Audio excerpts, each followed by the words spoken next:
ਪ੍ਰਭ ਦਾਤੋ ਦਾਤਾਰ ਪਰਿਓ ਜਾਚਕ ਇਕ ਸਰਨਾ। ਮਿਲੈ ਦਾਨ ਸੰਤਰੇ ਨ ਜਿਹੇ ਲਗ ਭਵ ਜਲ ਤਰਨਾ। ਬਿਨਤ ਕਰੋ ਅਰਦਾਸ ਸੁਨੋ ਜੇ ਠਾਕੁਰ ਭਾਵੈ। ਦੇਹੁ ਦਰਸ ਮਨ ਚਾਓ ਭਗਤ ਇਹੋ ਮਨ ਠਹਿਰਾਵੈ। ਬਲਿਓ ਚਰਾਗ ਅੰਧਿਆਰ ਮਹਿ ਸਭ ਕਲ ਉਦਰੀ ਇਕ ਨਾਮ ਧਰਮ। ਪ੍ਰਗਟ ਸਗਲ ਹਰ ਭਵਨ ਮਹਿ ਜਨ ਨਾਨਕ ਗੁਰ ਪਾਰ ਬ੍ਰਹਮ। ਪ੍ਰਭ ਜੀ ਤੋ ਕਹਿ ਲਾਜ ਹਮਾਰੀ ਨੀਲਕੰਠ ਨਰ ਹਰ ਨਾਰਾਇਣ ਨੀਲ ਬਸਨ ਬਨਵਾਰੀ। ਪਰਮ ਪੁਰਖ ਪਰਮੇਸ਼ਰ ਸੁਆਮੀ ਪਾਵਨ ਪਉਨ ਆਹਾਰੀ। ਮਾਧਵ ਮਹਾਜੋਤ ਮਧ ਮਰਦਨ ਮਾਨ ਮੁਕੰਦ ਮੁਰਾਰੀ। ਨਿਰਬਿਕਾਰ ਨਿਰਜੁਰ ਨਿੰਦਰਾ ਬਿਨ ਨਿਰਬਿਖ ਨਰਕ ਨਿਵਾਰੀ। ਕਿਰਪਾ ਸਿੰਧ ਕਾਲ ਤ੍ਰੈ ਦਰਸੀ ਕੋ ਕਰਿਤ ਪਰ ਨਾਸਨਕਾਰੀ। ਧਨੁਰਪਾਨ ਧ੍ਰਿਤ ਮਾਨ ਧਰਾ ਧਰ ਅਨ ਬਿਕਾਰ ਅਸ ਧਾਰੀ। ਹੋ ਮਤ ਮੰਦ ਚਰਨ ਸ਼ਰਣਾਗਤ ਕਰ ਗਹਿ ਲਿਹੋ ਉਭਾਰੀ। ਹੋ ਮਤ ਮੰਦ ਚਰਨ ਸ਼ਰਣਾਗਤ ਕਰ ਗਹਿ ਲਿਹੋ ਉਭਾਰੀ। ਹਮ ਅਵਗੁਣ ਭਰੇ ਏਕ ਗੁਣ ਨਾਹੀ। ਅੰਮ੍ਰਿਤ ਛਾੜ ਬਿਖੈ ਬਿਖ ਖਾਈ। ਮਾਇਆ ਮੋਹ ਪਰਮ ਪੈ ਭੂਲੇ ਸੁਤ ਦਾਰਾ ਸਿਉ। ਇਕ ਉਤਮ ਪੰਥ ਸੁਨਿਓ ਗੁਰ ਸੰਗਤ। ਤਿਹ ਮਿਲੰਤ ਜਮ ਤਰਾਸ ਮਿਟਾਈ। ਇਕ ਅਰਦਾਸ ਪਾਠ ਕੀਰਤ ਕੀ ਗੁਰ ਰਾਮਦਾਸ ਰਾਖੋ ਸਰਨਾਏ। ਸੋ ਕਹੋ ਟਲ ਗੁਰ ਸੇਵੀਐ ਅਹਨਸ ਸਹਜ ਸੁਪਾਏ। ਦਰਸ਼ਨ ਪਰਸੈ ਗੁਰੂ ਕੈ ਜਨਮ ਮਰਨ ਦੁਖ ਜਾਏ। ਹੋਵੈ ਸਿਫਤ ਖਸਮ ਦੀ ਨੂਰ ਅਰਸਹੁ ਕੁਰਸਹੁ ਝਟੀਐ। ਤੁਧ ਡਿਠੇ ਸੱਚੇ ਪਾਤਸ਼ਾਹ ਮਲ ਜਨਮ ਜਨਮ ਦੇ ਕੱਟਿਐ। ਸੱਜਣ ਸੱਚਾ ਪਾਤਸ਼ਾਹ ਸਿਰ ਸਾਹਾਂਦੈ ਸਾਹੋ। ਜਿਸ ਪਾਸ ਬੈਠਿਆ ਸੋਹੀਐ ਸਭਨਾ ਦਾ ਹੋਇ ਸਾਹੋ। ਸਤਿਨਾਮ ਸ੍ਰੀ ਵਾਹਿਗੁਰੂ ਸਾਹਿਬ ਜੀ। ਬਿਲਾਵਲ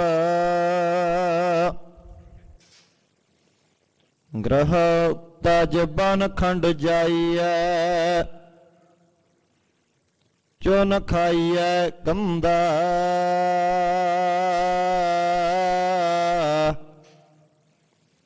ਅਜਹੋ ਬੇਕਾਰ ਨ ਛੋੜੈ ਪਾਪੀ ਮਨ ਮੰਦਾ। ਗ੍ਰਹ ਤਜ ਬਨ ਖੰਡ ਜਾਈਐ। ਚੁਨ ਖਾਈਐ ਕੰਦਾ। ਅਜਹੋ ਬੇਕਾਰ ਨ ਛੋੜੈ ਪਾਪੀ ਮਨ ਮੰਦਾ, ਕਿਆ ਛੂਟਉ ਕੈਸੇ ਤਰੋ, ਭਵ ਜਲ ਨਿਧ ਭਾਰੇ, ਰਾਖ ਰਾਖ ਮੇਰੇ ਬੀਠੋਲਾ, ਜਨ ਸ਼ਰਨ ਤੁਮਾਰੇ, ਰਹਾਉ ਬਿਖੈ ਬਿਖੈ ਕੀ ਬਾਸਨਾ,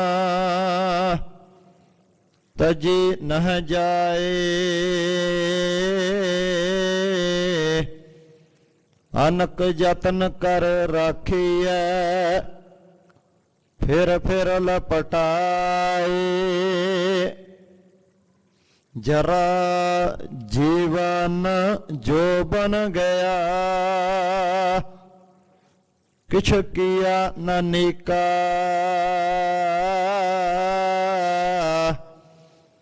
ਇਹੋ ਜੀਅਰਾ ਨਿਰਮੋਲ ਕੋ, ਕੌਡੀ ਲਗਮੀ ਕਾ, ਕਹੋ ਕਬੀਰ ਮੇਰੇ ਮਾਧਵਾ, ਤੂੰ ਸਰਬ ਵਿਆਪੀ, ਤੁਮ ਸਮਸਰ ਨਾਹੀ ਦਇਆਲ, ਮੋਹਿ ਸਮਸਰ ਪਾਪੀ, ਕਹੋ ਕਬੀਰ ਮੇਰੇ ਮਾਧਵਾ, ਤੂੰ ਸਰਬ ਵਿਆਪੀ, ਤੁਮ ਸਮਸਰ ਨਾਹੀ ਦਇਆਲ, ਮੋਹਿ ਸਮਸਰ ਪਾਪੀ। ਵਾਹਿਗੁਰੂ ਜੀ ਕਾ ਖਾਲਸਾ, ਵਾਹਿਗੁਰੂ ਜੀ ਕੀ ਫਤਿਹ। परम सम्मान योग सत्कार योग गुरु की साजी और नवाजी हुई। गुरु स्वरूप गुरु खालसा साध संगत जियो वड्डियां भागां वाले हो। अमृत वेले तो धन श्री गुरु ग्रंथ साहब जी की पवित्र हजूरी च हाजरियां भर के सतगुरां दे दर्शन करके दिवाली दे जोड़ मेले बड़ी शरधा नाल भावना नाल सत्कार नाल गुरु चरनां च इकत्र हो के मना रहे हो। सतगुरां दे धुर की बाणी अकाली बाणी सरबासा पूर्ण करने वाली श्री आसा जी दी वार दे शब्द कीर्तन रागी ਸਿੰਘਾਂ ਦੀ रचना तो बहुत ही अदब सत्कार शरधा भावना सहित आप जी ने सरवण कीते ਹਨ। दिवाली दे पुरब पुरातन समय तो सतगुरां दे पावन हदूद समुचे खालसे पंथ वालों समुचे सिख जगत वालों बड़ी शरधा नाल भावना नाल मनाए जाते रहे हैं। सतगुरां दे अनेकां हुक्मनामे जो कलगीधर पातशाह जी महाराज श्री गुरु गोबिंद सिंह साहब जी दे अपने हत्थां दे लिखे हुए जो संगत नूं महाराज जी ने लिख के भेजे कि आओ दिवाली दे पुरब ते आनंदपुर साहब आके जोड़ मेलियां च हाजरियां भरो।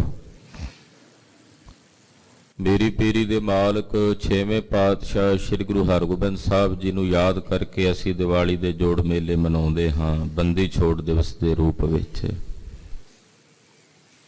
हिंदुस्तान दा बादशाह जहांगीर है। गुरु घर का प्रताप सतगुरां दे घर का जलाल वेख के इन्हां कोलों बर्दाश्त नहीं हुंदा।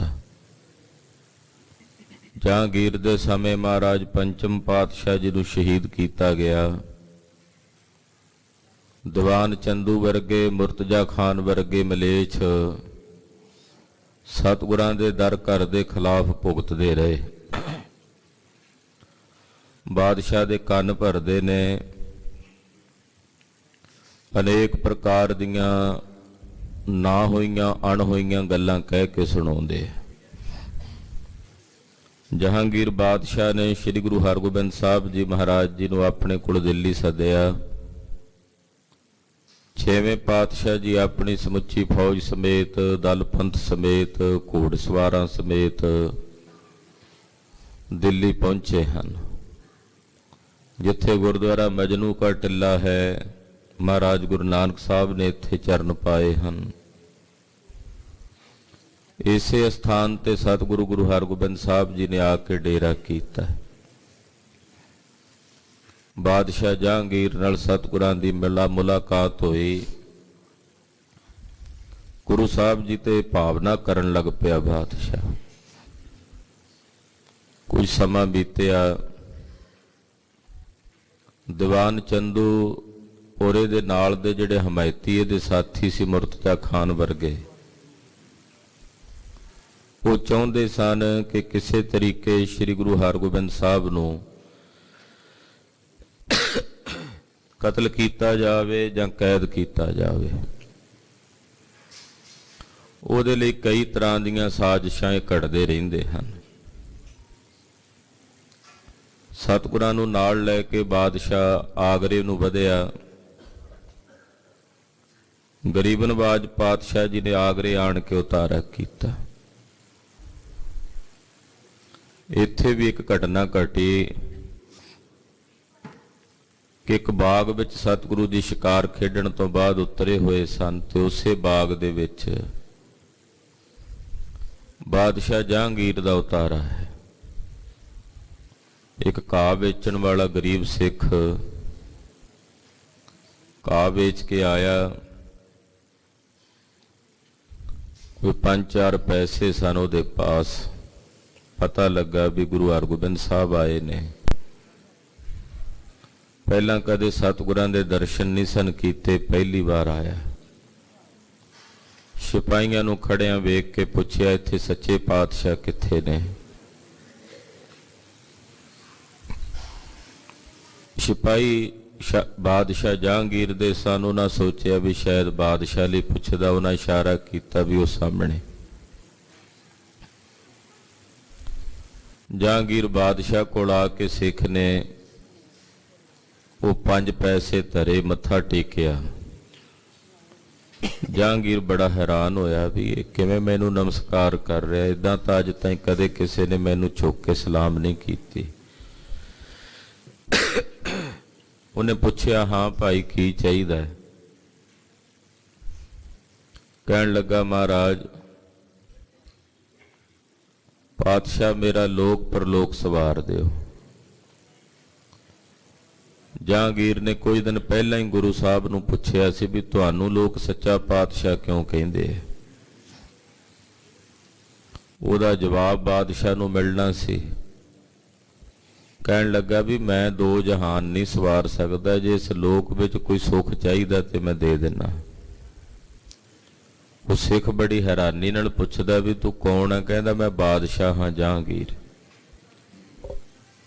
ਬੇਪਰਵਾਹੀ ਦੇ ਵਿੱਚ ਰੰਗਿਆ ਉਹ ਸਿੱਖ। ਉਹਨੇ ਅੱਗੋਂ 5 ਪੈਸੇ ਚੁੱਕ ਲਏ। ਕਹਿੰਦਾ ਮੈਂ ਗਲਤ ਜਗ੍ਹਾ ਤੇ ਆ ਗਿਆ ਭੁਲੇਖੇ ਨਾਲ। ਬਾਦਸ਼ਾਹ ਹੱਕਾ ਬੱਕਾ ਹੋ ਕੇ ਵੇਖੀ ਜਾਵੇ। ਨਾਲੇ ਸਮਝ ਗਿਆ ਵੀ ਗੁਰੂ ਕੇ ਸਿੱਖ ਗੁਰੂ ਨੂੰ ਸੱਚਾ ਪਾਤਸ਼ਾਹ ਇਸੇ ਲਈ ਕਹਿੰਦੇ ਆ ਵੀ ਗੁਰੂ ਸਾਹਿਬ ਲੋਕ ਪਰਲੋਕ ਸਵਾਰ ਦਿੰਦੇ। ਸਿੱਖ ਨੇ 5 ਪੈਸੇ ਜਾ ਕੇ ਗੁਰੂ ਚਰਨਾਂ 'ਚ ਭੇਟ ਕਰਕੇ ਨਮਸਕਾਰ ਕੀਤੀ। ਨਾਲੇ ਮਾਫੀ ਮੰਗੀ, ਮਹਾਰਾਜ ਮੈਂ ਗਲਤੀ ਨਾਲ ਝੂਠੇ ਪਾਤਸ਼ਾਹ ਕੋਲ ਚਲਾ ਗਿਆ ਸੀ। ਦਇਆਨੰਦ ਸੁਆਮੀ ਸ੍ਰੀ ਗੁਰੂ ਹਰਗੋਬਿੰਦ ਸਾਹਿਬ ਸੱਚੇ ਪਾਤਸ਼ਾਹ ਕਹਿਣ ਲੱਗੇ, ਸਿੱਖਾ ਤੇਰਾ ਲੋਕ ਸੁਖੀਆ ਪਰਲੋਕ ਸੁਹੇਲਾ, ਤੇਰੇ ਦੋਵੇਂ ਜਹਾਨ ਸਫਲ। ਤੋ ਬਾਦਸ਼ਾਹ ਇਸ ਗੱਲੋਂ ਵੀ ਹੈਰਾਨ ਸੀ ਔਰ ਉਹਦੇ ਨਾਲ ਦੇ ਜਿਹੜੇ ਅਹਿਲਕਾਰ ਸਨ ਉਹ ਬਾਦਸ਼ਾਹ ਦੇ ਕੰਨ ਭਰਦੇ ਵੀ ਗੁਰੂ ਹਰਗੋਬਿੰਦ ਸਾਹਿਬ ਆਪਣੇ ਆਪ ਨੂੰ ਸੱਚੇ ਪਾਤਸ਼ਾਹ ਕਹਾਉਂਦੇ। ਇਹਨਾਂ ਨੇ ਤਖਤ ਰਚ ਲਿਆ ਹੈ। ਪਹਿਲੇ ਗੁਰੂ ਗੱਦੀ ਤੇ ਬਹਿੰਦੇ ਸੀ, ਇਹਨਾਂ ਨੇ ਤਖਤ ਬਣਾ ਲਿਆ ਹੈ। ਇਹ ਰਾਜ ਦੇ ਦਾਅਵੇਦਾਰ ਬਣਨਗੇ।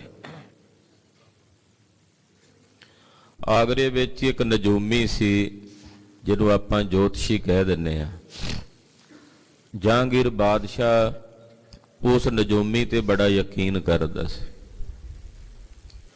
ਇਦਾਂ ਦੇ ਜਿਹੜੇ ਬਾਦਸ਼ਾਹ ਹੁੰਦੇ ਕੰਨਾਂ ਦੇ ਕੱਚੇ, ਇਹ ਵਹਿਮਾਂ ਭਰਮਾਂ 'ਚ ਬਹੁਤ ਹੁੰਦੇ।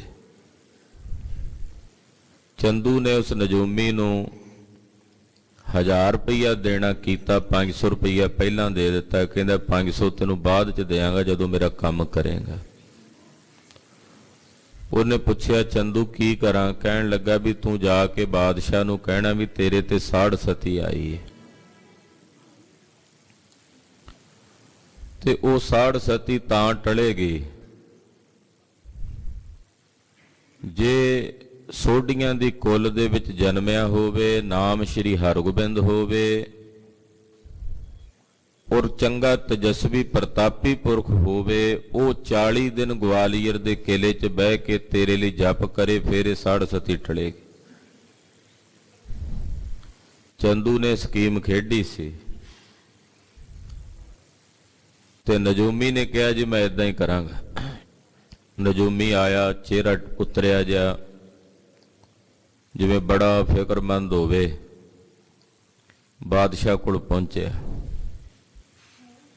ਚਿਹਰਾ ਵੀ ਉਦਾਂ ਵਿਖਾਇਆ ਵੀ ਜਿਵੇਂ ਬੜੀ ਚਿੰਤਾ ਨਜੂਮੀ ਨੂੰ। ਬਾਦਸ਼ਾਹ ਕਹਿੰਦਾ ਕੀ ਗੱਲ ਹੈ ਨਜੂਮੀ, ਕੋਈ ਘਾਟਾ ਪੈ ਗਿਆ? ਕਹਿੰਦਾ ਨਹੀਂ ਬਾਦਸ਼ਾਹ ਸਲਾਮਤ, ਮੈਂ ਤੇਰੀ ਜਾਨ ਨੂੰ ਲੈ ਕੇ ਚਿੰਤਤ ਹਾਂ। ਅੱਜ ਹੀ ਮੈਂ ਸਵੇਰੇ ਤੇਰੀ ਜਨਮ ਪੱਤਰੀ ਖੋਲ ਕੇ ਵੇਖਦਾ ਸੀ, ਉਹਦੇ ਵਿੱਚ ਤੇਰੇ ਤੇ ਗ੍ਰਹਾਂ ਦੀ ਜਿਹੜੀ ਦਸ਼ਾ ਬੜੀ ਮਾੜੀ ਹੈ ਤੇ ਤੇਰੇ ਤੇ ਸਾੜ ਸਤੀ ਆਉਣ ਵਾਲੀ। ਉਹ ਸਾੜ ਸਤੀ 7.5 ਘੜੀਆਂ ਵੀ ਰਹਿ ਸਕਦੀ ਹੈ, 7.5 ਦਿਨ ਵੀ ਰਹਿ ਸਕਦੀ ਹੈ, 7.5 ਸਾਲ ਵੀ ਰਹਿ ਸਕਦੀ ਤੇ 7.5 ਮਹੀਨੇ ਵੀ ਰਹਿ ਸਕਦੀ ਹੈ। ਵੀ ਮੈਂ ਬੜਾ ਫਿਕਰ ਮੰਨਦਾ ਵੀ ਉਹ ਸਾੜ ਸਤੀ ਕਿਵੇਂ ਟਲੇ। ਬਾਦਸ਼ਾਹ ਇੱਕਦਮ ਡਰ ਗਿਆ,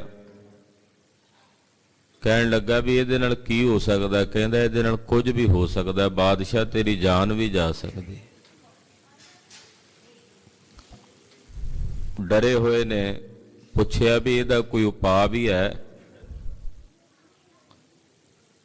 ਨਜੂਮੀ ਕਹਿਣ ਲੱਗਾ ਹਾਂ ਇੱਕੋ ਇੱਕ ਉਪਾਅ ਹੈ ਵੀ ਸੋਢੀਆਂ ਦੀ ਕੁੱਲ ਹੋਵੇ, ਉਸ ਕੁੱਲ ਦੇ ਵਿੱਚ ਜਨਮਿਆ ਹੋਵੇ, ਸੋਢੀਆਂ ਦੀ ਕੁੱਲ 'ਚ ਨਾਮ ਸ਼੍ਰੀ ਹਰਗੋਬਿੰਦ ਹੋਵੇ, ਉਹ ਤੇਰੇ ਲਈ 40 ਦਿਨ ਗਵਾਲੀਅਰ ਦੇ ਕਿਲੇ 'ਚ ਬਹਿ ਕੇ ਜਪ ਕਰਨ, ਤਾਂ ਤੇਰੀ ਸਾੜ ਸਤੀ ਟਲਦੀ।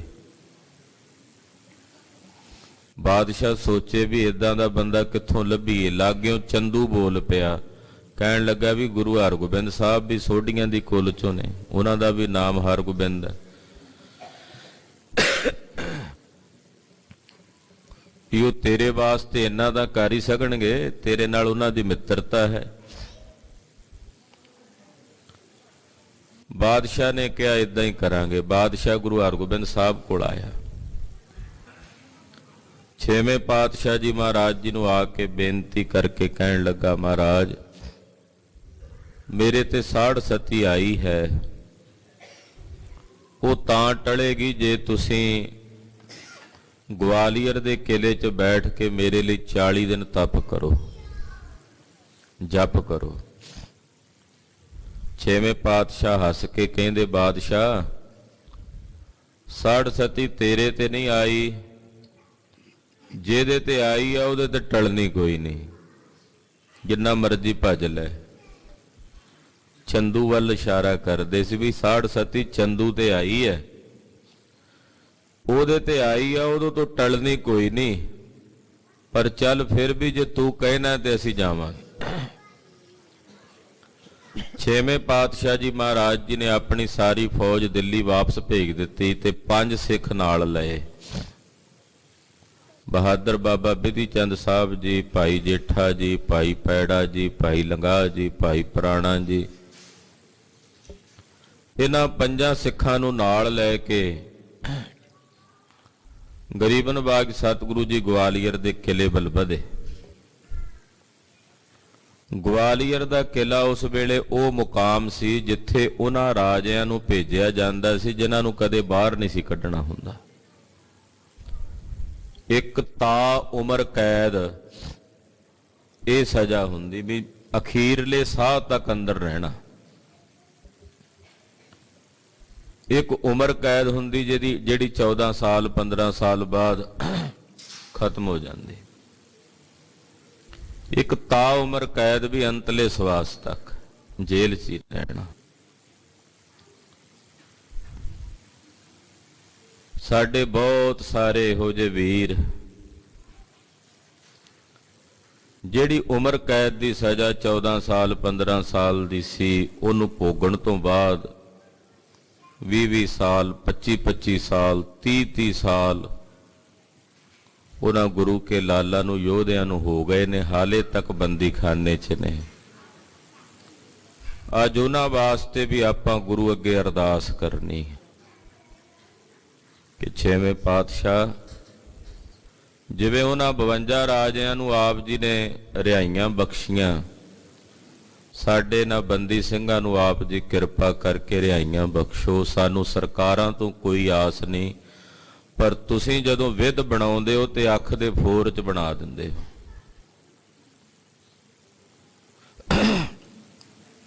ਗਵਾਲੀਅਰ ਦੇ ਕਿਲੇ ਵਿੱਚ ਇਹਨਾਂ ਨੇ ਇਸੇ ਕਰਕੇ ਜਗ੍ਹਾ ਮੁਕਰਰ ਕੀਤੀ ਸੀ ਕਿ ਗੁਰੂ ਸਾਹਿਬ ਉੱਥੇ ਜਾਣਗੇ, ਮੁੜ ਕੇ ਬਾਹਰ ਨਹੀਂ ਹੋਣਗੇ। ਗਵਾਲੀਅਰ ਦੇ ਕਿਲੇ ਦਾ ਇੱਕ ਦਰੋਗਾ ਸੀ ਜਿਹਦਾ ਨਾਮ ਸੀ ਹਰੀਦਾਸ। ਉਹਨੇ ਗੁਰੂ ਸਾਹਿਬ ਦੀ ਵਡਿਆਈ ਸੁਣੀ ਸੀ, ਸਤਿਗੁਰਾਂ ਦੀ ਮਹਿਮਾ ਸੁਣੀ ਸੀ, ਮਨ 'ਚ ਭਾਵਨਾ ਸੀ ਰੁਮਾਲਾ ਦੇ ਕਿ ਕਦੇ ਛੇਵੇਂ ਪਾਤਸ਼ਾਹ ਆਉਣ ਤੇ ਮੈਂ ਉਹਨਾਂ ਦੇ ਦਰਸ਼ਨ ਕਰਾਂ। ਕਿਲੇਦਾਰ ਸੀ, ਕਿਲਾ ਛੱਡ ਕੇ ਜਾ ਨਹੀਂ ਸੀ ਸਕਦਾ ਕਿਉਂਕਿ ਜਿਹੜੇ ਰਾਜਨੀਤਿਕ ਕੈਦੀ ਸੀ ਉੱਥੇ ਸੀ, ਰਾਜੇ ਉੱਥੇ ਕੈਦ ਸਨ, ਸਖਤੀ ਵਾਲੀ ਡਿਊਟੀ ਸੀ, ਉੱਥੋਂ ਛੱਡ ਕੇ ਜਾ ਨਹੀਂ ਸੀ ਜਾ ਸਕਦਾ। ਰਜੋਈਆਂ ਕਰਦਾ ਰਹਿੰਦਾ ਸੀ ਵੀ ਕਦੇ ਕਿਤੇ ਸਤਿਗੁਰੂ ਇਸ ਇਲਾਕੇ 'ਚ ਆਉਣ। ਉਹਨੂੰ ਇਹ ਨਹੀਂ ਸੀ ਇੱਛਾ ਵੀ ਗੁਰੂ ਸਾਹਿਬ ਕਿਲੇ 'ਚ ਆਉਣ, ਵੀ ਇਸ ਇਲਾਕੇ 'ਚ ਆਉਣ ਤੇ ਮੈਂ ਉਹਨਾਂ ਦੇ ਦਰਸ਼ਨ ਕਰਾਂ। ਧੰਨ ਗੁਰੂ ਹਰਗੋਬਿੰਦ ਸਾਹਿਬ ਆਪਣੇ ਸੇਵਕਾਂ ਦੀਆਂ ਭਾਵਨਾਵਾਂ ਪੂਰੀਆਂ ਕਰਦੇ ਐ। ਗਵਾਲੀਅਰ ਦੇ ਕਿਲੇ ਦੇ ਦਰਵਾਜ਼ੇ ਕੋਲ ਪਹੁੰਚੇ ਦਰੋਗਾ ਹਰੀਦਾਸ ਬਾਹਰ ਆਇਆ, ਮਹਾਰਾਜ ਜੀ ਦੇ ਦਰਸ਼ਨ ਕਰਕੇ ਗਦਗਦ ਹੋ ਗਿਆ। ਪਾਤਸ਼ਾਹ, ਇੱਛਾ ਸੀ ਤੁਹਾਡੇ ਦਰਸ਼ਨਾਂ ਦੀ, ਪਰ ਇਉਂ ਨਹੀਂ ਸੀ ਕਿ ਤੁਸੀਂ ਕਿਲੇ ਦੇ ਅੰਦਰ ਨਜ਼ਰਬੰਦ ਹੋਵੋ। ਪਾਤਸ਼ਾਹ ਕਹਿਣ ਲੱਗੇ, ਦਰੋਗਾ ਹਰੀਦਾਸ, ਇਹ ਵੀ ਸਾਡੀ ਖੇਡ ਹੈ। ਕਿਲੇ ਦੇ ਅੰਦਰ ਗਏ। ਬਾਦਸ਼ਾਹ ਨੇ ਹੁਕਮ ਕੀਤਾ ਸੀ ਕਿ 100 ਰੁਪਈਆ ਰੋਜ਼ ਗੁਰੂ ਸਾਹਿਬ ਜੀ ਲਈ ਦੇਣਾ, ਜਿਹਦੀ ਉਹ ਆਪਣੀ ਰਸਤ ਬਸਤ ਲੰਗਰ ਪ੍ਰਸ਼ਾਦਾ ਜੋ ਛਕਣਾ ਚਾਹਣ ਛਕਣ, ਉਹ ਸਰਕਾਰੀ ਖਰਚ ਚੋਂ ਦੇਣਾ। ਇਹ ਬਾਦਸ਼ਾਹ ਦਾ ਹੁਕਮ ਸੀ। ਪਰਵਾਨਾ ਪਹੁੰਚ ਗਿਆ ਸੀ। 100 ਰੁਪਏ ਦੀ ਰਸਤ ਬਸਤ ਲਿਆ ਕੇ ਸਿੱਖਾਂ ਨੇ ਲੰਗਰ ਪ੍ਰਸ਼ਾਦਾ ਤਿਆਰ ਕੀਤਾ। ਸਿੱਖਾਂ ਨੇ ਜਦੋਂ ਮਹਾਰਾਜ ਜੀ ਦੇ ਪਾਸ ਲਿਆ ਕੇ ਭੋਜਨ ਰੱਖਿਆ, ਸਤਿਗੁਰੂ ਨੇ ਅੰਗੀਕਾਰ ਨਹੀਂ ਕੀਤਾ। ਰੱਖੇ ਪਿਆ ਰਿਹਾ, ਥਾਲੀ ਅੱਗੇ ਪਈ ਰਹੀ, ਸਿੱਖਾਂ ਦਾ ਛਕ ਲਿਆ, ਸਤਿਗੁਰਾਂ ਨੇ ਨਾ ਛਕਿਆ। ਸਿੱਖ ਇੱਕਦਮ ਹੈਰਾਨ ਹੋ ਕੇ ਗੁਰਦੇਵ ਨੂੰ ਪੁੱਛਦੇ, ਮਹਾਰਾਜ ਸੱਚੇ ਪਾਤਸ਼ਾਹ, ਆਪ ਜੀ ਨੇ ਭੋਜਨ ਨਹੀਂ ਛਕਿਆ। ਕਹਿਣ ਲੱਗੇ, ਸਰਕਾਰੀ ਪੈਸਿਆਂ ਦੀ ਜਿਹੜੀ ਇਹ ਲੋਕਾਂ ਦਾ ਖੂਨ ਨਿਚੋੜ ਕੇ ਪੈਸੇ ਇਕੱਠੇ ਕੀਤੇ ਐ, ਇਹਦਾ ਭੋਜਨ ਅਸੀਂ ਨਹੀਂ ਅੰਗੀਕਾਰ ਕਰਨਾ। ਅਸੀਂ ਤਾਂ ਆਪਣੇ ਸਿੱਖਾਂ ਦੀ ਧਰਮ ਦੀ ਕਿਰਤ ਦੀ ਮਾਇਆ ਦਾ ਜਿਹੜਾ ਇਕੱਤਰ ਕੀਤਾ ਭੋਜਨ ਹੈ, ਉਹ ਅੰਮ੍ਰਿਤ ਤੁਲ ਜਾਣ ਕੇ ਛਕਦੇ ਆ। ਜਿੰਨਾ ਚਿਰ ਰਵਾਂਗੇ ਇਦਾਂ ਹੀ ਰਵਾਂਗੇ ਇੱਥੇ ਬਿਨਾਂ ਭੋਜਨ। ਸਿੱਖ ਬੜੇ ਹੈਰਾਨ ਹੋਏ, ਨਾਲੇ ਮਨ 'ਚ ਪਛਤਾਉਣ ਵੀ, ਸਤਿਗੁਰਾਂ ਤੋਂ ਬਿਨਾਂ ਅਸੀਂ ਕਿਵੇਂ ਛਕ ਲਿਆ ਭੋਜਨ। ਦਰੋਗੇ ਹਰਦਾਸ ਨਾਲ ਗੱਲ ਕੀਤੀ। ਗੁਰੂ ਸਾਹਿਬ ਦਾ ਸ਼ਰਧਾਲੂ ਸੀ ਕਿ ਨਜ਼ਰਬੰਦ ਤਾਂ ਗੁਰਦੇਵ ਨੂੰ ਰੱਖਣਾ, ਤੇ ਸਾਨੂੰ ਤੂੰ ਇਜਾਜ਼ਤ ਦੇ ਦਿਆ ਕਰ, ਅਸੀਂ ਕਿਲੇ ਚੋਂ ਬਾਹਰ ਜਾ ਕੇ ਮਜ਼ਦੂਰੀ ਕਰਾਇਆ ਕਰਾਂਗੇ। ਬਾਬਾ ਬਿਧੀ ਚੰਦ ਸਾਹਿਬ ਤੇ ਭਾਈ ਜੇਠਾ ਜੀ ਉਹ ਕਿਲੇ ਚੋਂ ਬਾਹਰ ਗਏ। ਰਾਤ ਦਾ ਸਮਾਂ ਸੀ। ਇੱਕ ਲੁਹਾਰ ਆਪਣੀ ਭੱਠੀ ਤੇ ਲੋਹੇ ਦੇ ਭਾਂਡੇ ਬਣਾ ਰਿਹਾ, ਲੋਹੇ ਦੇ ਔਜ਼ਾਰ ਬਣਾ ਰਿਹਾ। ਉਹਦੇ ਕੋਲ ਜਾ ਕੇ ਆਖਿਆ ਵੀ ਸੱਜਣਾ, ਅਸੀਂ ਮਜ਼ਦੂਰੀ ਕਰਨੀ ਹੈ, ਜਿੰਨੀ ਤੈਨੂੰ ਚੰਗੀ ਲੱਗੇ ਦੇ ਦੇਈਂ। ਦੋਨਾਂ ਸਿੱਖਾਂ ਨੇ ਸਾਰੀ ਰਾਤ ਘਣ ਫੜ ਕੇ ਲੁਹਾਰ ਦੀ ਭੱਠੀ ਤੇ ਲੋਹਾ ਕੁੱਟਿਆ।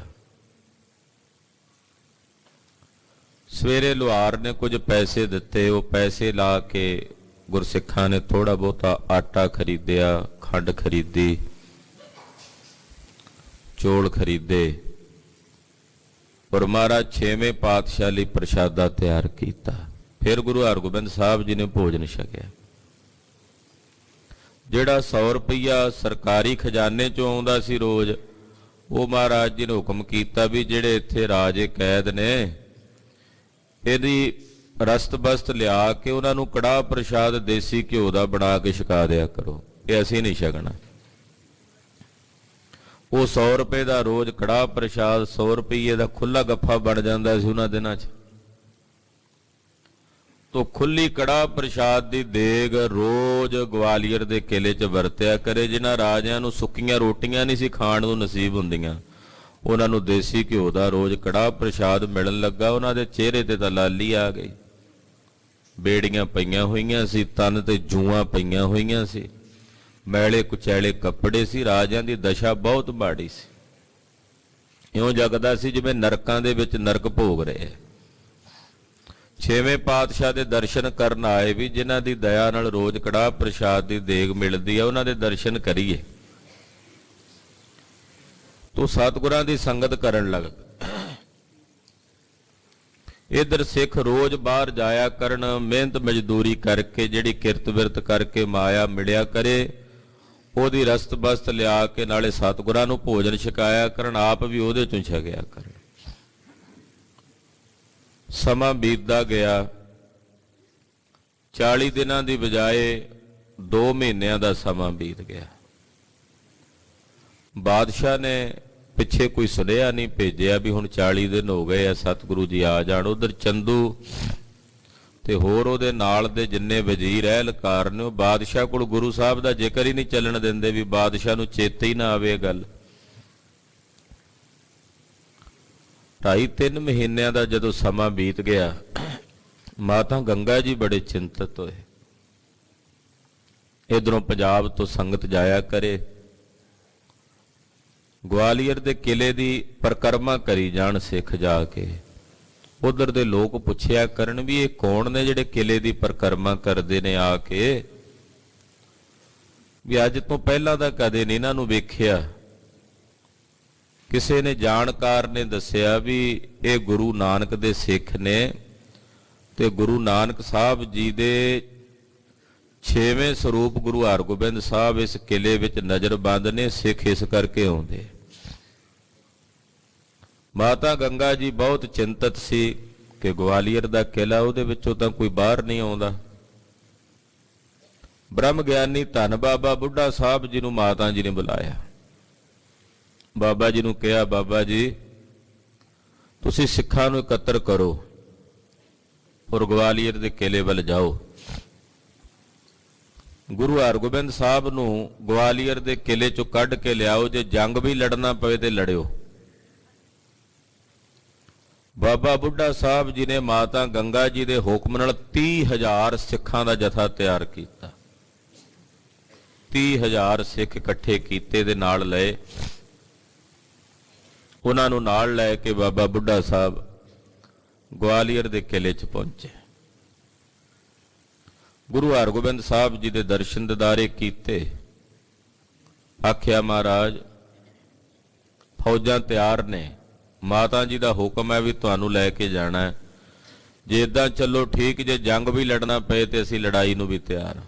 6ਵੇਂ ਪਾਤਸ਼ਾਹ ਕਹਿਣ ਲੱਗੇ, ਬਾਬਾ ਜੀ ਹਾਲੇ ਜੰਗ ਦਾ ਵੇਲਾ ਨਹੀਂ, ਲੜਾਂਗੇ। ਇੱਕ ਜੰਗ ਦੇ ਮੈਦਾਨ 'ਚ ਹੋਇਆ ਕਰਦੇ ਹੈ ਤੇ ਜ਼ਰੂਰੀ ਨਹੀਂ ਕਿ ਸਾਰੀਆਂ ਲੜਾਈਆਂ ਰਣ ਦੇ ਮੈਦਾਨ ਵਿੱਚ ਹੀ ਹੁੰਦੀਆਂ ਨੇ। ਕੁਝ ਲੜਾਈਆਂ ਦਿਮਾਗੀ ਤੌਰ ਤੇ ਸਿਆਸਤ ਨਾਲ ਵੀ ਲੜਦੀਆਂ ਪੈਂਦੀਆਂ।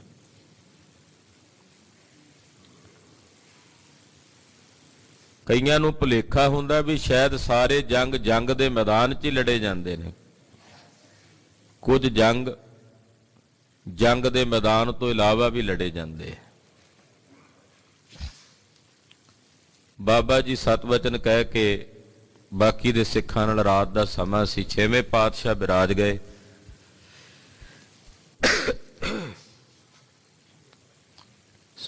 ਸਿੱਖਾਂ ਨਾਲ ਬਹਿ ਕੇ ਬਾਬਾ ਬਿਧੀ ਚੰਦ ਸਾਹਿਬ ਭਾਈ ਜੇਠਾ ਜੀ ਹੁਣਾਂ ਨਾਲ ਬਚਨ ਬਿਲਾਸ ਕਰਨ ਲੱਗ ਪਏ। ਸਿੱਖ ਕਹਿਣ ਲੱਗੇ, ਬਾਬਾ ਜੀ ਵੀ ਇਦਾਂ ਤਾਂ ਨਹੀਂ ਬਾਦਸ਼ਾਹ ਬੁਲਾਉਂਦਾ ਜਦੋਂ ਤੱਕ ਉਹ ਕੁਝ ਵੇਖੇਗਾ ਨਹੀਂ। ਜੇ ਤੁਸੀਂ ਆਗਿਆ ਕਰੋ, 6ਵੇਂ ਪਾਤਸ਼ਾਹ ਨੇ ਤਾਂ ਆਗਿਆ ਨਹੀਂ ਦੇਣੀ ਵੀ ਬਾਦਸ਼ਾਹ ਜਹਾਂਗੀਰ ਨੂੰ ਜਾ ਕੇ ਥੋੜਾ ਜਿਹਾ ਰੰਗ ਵਿਖਾਈਏ। ਬਾਬਾ ਜੀ ਨੇ ਕਿਹਾ, ਜੀ ਮਾਤਾ ਜੀ ਦਾ ਹੁਕਮ ਹੈ ਵੀ ਜਿਵੇਂ ਕਿਵੇਂ ਵੀ ਲਿਆਓ 6ਵੇਂ ਪਾਤਸ਼ਾਹ ਨੂੰ। ਆਪਾਂ ਜੇ ਗੁਰੂ ਸਾਹਿਬ ਕਹਿੰਦੇ ਜੰਗ ਨਹੀਂ ਲੜਨਾ ਤੇ ਹੋਰ ਵਿਉਂਤਬੰਦੀ ਵਰਤ ਲੈਨੇ ਆ, ਜਾਓ। ਭਾਈ ਜੇਠਾ ਤੇ ਬਾਬਾ ਬਿਧੀ ਚੰਦ ਸਾਹਿਬ ਰਾਤ ਨੂੰ ਬਾਦਸ਼ਾਹ ਜਹਾਂਗੀਰ ਦੇ ਮਹਿਲਾਂ 'ਚ ਜਾ ਪ੍ਰਗਟ ਹੋਏ। ਅਗਲੇ ਧੜ ਸ਼ੇਰਾਂ ਵਾਲੇ ਤੇ ਥਲੜਾ ਧੜ ਜਿਹੜਾ ਸੀ ਉਹ ਮਨੁੱਖਾਂ ਵਾਲਾ। ਜਹਾਂਗੀਰ ਦੀ ਛਾਤੀ ਤੇ ਪੈਰ ਧਰ ਦਿੱਤੇ। ਜਹਾਂਗੀਰ ਹਬੜਾ ਕੇ ਉੱਠਿਆ, ਬੋਲੇ ਬਥੇਰਾ ਪਰ ਆਵਾਜ਼ ਨਾ ਕੋਈ ਸੁਣੇ। ਉਹ ਇੱਕਦਮ ਡਰ ਕੇ ਉੱਠਣਾ ਚਾਹੇ ਪਰ ਛਾਤੀ ਤੇ ਪੈਰ ਧਰੇ ਸ਼ੇਰਾਂ ਨੇ। ਸ਼ੇਰ ਵੀ ਅਜੀਬੋ ਗਰੀਬ ਵੀ, ਅੱਧਾ ਧੜ ਮਨੁੱਖਾਂ ਦਾ ਅੱਧਾ ਸ਼ੇਰਾਂ ਦਾ। ਅਖੀਰ ਨੂੰ ਇਹਨੂੰ ਯਾਦ ਆਇਆ ਵੀ ਜਿਹੜੀ ਸਾੜ ਸਤੀ ਇਹੀ ਤਾਂ ਨਹੀਂ। ਇਹਨੂੰ ਗੁਰੂ ਹਰਗੋਬਿੰਦ ਸਾਹਿਬ ਨੂੰ ਫਿਰ ਇਹਨੇ ਯਾਦ ਕੀਤਾ। ਮਹਾਰਾਜ ਜੀ ਦਾ ਇੱਕ ਰੁਮਾਲ ਸੀ 6ਵੇਂ ਪਾਤਸ਼ਾਹ ਦੇ ਇਹਦੇ ਕੋਲ। ਇਹਨੇ ਇਦਾਂ ਕਰਕੇ ਕੀਤਾ, ਦੋਵੇਂ ਪਿੱਛੇ ਹਟ ਗਏ। ਆਵਾਜ਼ ਆਈ, ਪਾਪੀਆ ਮਲੇਛਾ। ਗੁਰੂ ਹਰਗੋਬਿੰਦ ਸਾਹਿਬ ਨੂੰ ਕਿਲੇ 'ਚ ਨਜ਼ਰਬੰਦ ਕਰਕੇ ਮੁੜ ਕੇ ਉਹਨਾਂ ਨੂੰ ਬੁਲਾਇਆ ਨਹੀਂ ਤੂੰ? ਉਹਨਾਂ ਨੂੰ ਸੱਦਿਆ ਨਹੀਂ ਤੂੰ?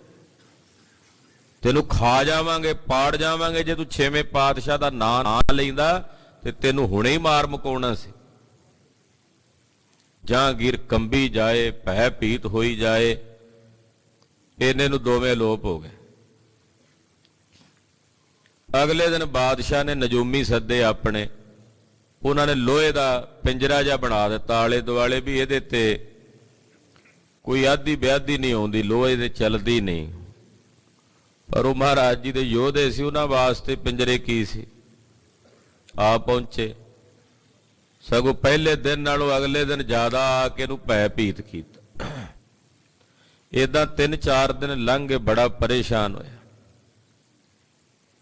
ਇਹਨੇ ਨੂੰ ਉਧਰੋਂ ਭਾਈ ਜੇਠਾ ਜੀ ਨਜੂਮੀ ਦਾ ਭੇਖ ਬਣਾ ਕੇ ਦਿੱਲੀ ਆ ਚਮਕੇ। ਆ ਕੇ ਲੋਕਾਂ ਦੀਆਂ ਗਵਾਚੀਆਂ ਚੀਜ਼ਾਂ ਦੱਸਣ ਲੱਗੇ। ਬਾਦਸ਼ਾਹ ਨੂੰ ਜਾ ਕੇ ਮਿਲੇ। ਕਹਿੰਦੇ, ਬਾਦਸ਼ਾਹ ਤੈਨੂੰ ਕੋਈ ਤਕਲੀਫ ਹੈ? ਕਹਿੰਦੇ, ਹਾਂ। ਕਹਿੰਦੇ, ਤੂੰ ਦੱਸੀ ਨਾ, ਮੈਂ ਆਪ ਦੱਸ ਦਿੰਨਾ ਤੈਨੂੰ। ਕਹਿੰਦੇ, ਜਿਹੜਾ ਤੇਰੇ ਕੋਲ ਪੁੱਛ ਕੇ ਤੈਨੂੰ ਦੱਸੇ ਫਿਰ ਕਾਹਦਾ ਨਜੂਮੀ? ਮੈਂ ਤੇਰੇ ਬਿਨਾਂ ਦੱਸਿਆ ਤੈਨੂੰ ਦੱਸੂ ਵੀ ਤੈਨੂੰ ਬਿਮਾਰੀ ਕੀ। ਰਾਤ ਨੂੰ 2 ਸ਼ੇਰ ਆਉਂਦੇ ਆ ਜਿਨ੍ਹਾਂ ਦਾ ਅੱਧਾ ਧੜ ਬੰਦਿਆਂ ਵਾਲਾ ਅੱਧਾ ਸ਼ੇਰਾਂ ਵਾਲਾ। ਕਹਿੰਦਾ, ਹਾਂ। ਤੈਨੂੰ ਡਰਾਉਂਦੇ ਆ, ਛਾਤੀ ਤੇ ਪੈਰ ਧਰਦੇ ਆ। ਕਹਿੰਦਾ, ਹਾਂ। ਜਦੋਂ ਗੁਰੂ ਹਰਗੋਬਿੰਦ ਸਾਹਿਬ ਦਾ ਨਾਂ ਲੈਣਾ ਦੇ ਪਿੱਛੇ ਹਟ ਜਾਂਦੇ ਨੇ। ਕਹਿੰਦਾ, ਹਾਂ ਬਿਲਕੁਲ, ਹੱਥ ਜੋੜ ਕੇ। ਕਹਿੰਦਾ, ਹੁਣ ਇਲਾਜ ਵੀ ਦੱਸ ਦਿਓ।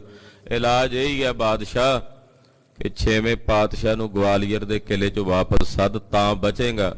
ਕਿਉਂਕਿ ਜੇ ਹੁਣ ਉਹ ਆ ਗਏ ਨਾ ਤੇ ਤੂੰ ਨਹੀਂ ਬਚਦਾ। ਜੇ ਹੁਣ ਰਾਤ ਨੂੰ ਉਹ ਸ਼ੇਰ ਆਏ। ਕਹਿੰਦਾ, ਮੈਂ ਪ੍ਰਣ ਕਰਦਾ, ਬੁਲਾ ਲੈਣਾ।